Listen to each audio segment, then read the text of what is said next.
അത്യാവശ്യം വലിപ്പമുള്ള 4 തേങ്ങയാണ്.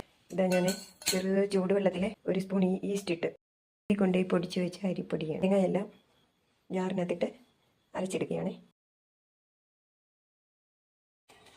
നമുക്ക് ലാസ്റ്റ് അരയ്ക്കുന്ന തേങ്ങയിലോട്ട് 1 തവി ചോറ്,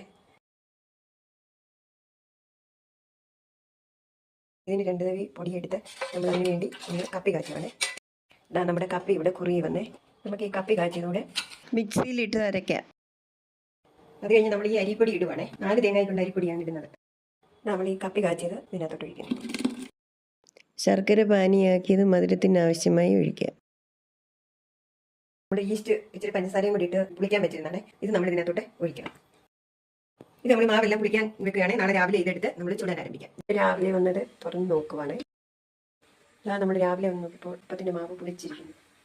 നമ്മൾ ലേശം ഉപ്പിട്ടു, 1 സ്പൂൺ ഏലക്കാപ്പൊടി ഇട്ടു, 1 നുള്ള് ജീരകം ഇട്ടു,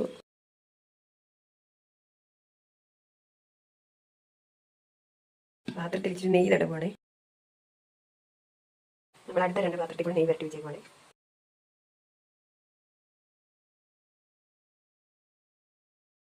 നമ്മൾ ഒഴിച്ചു കൊടുത്തു. ഇനി നട്ട്സ് വെക്കുവാണ്.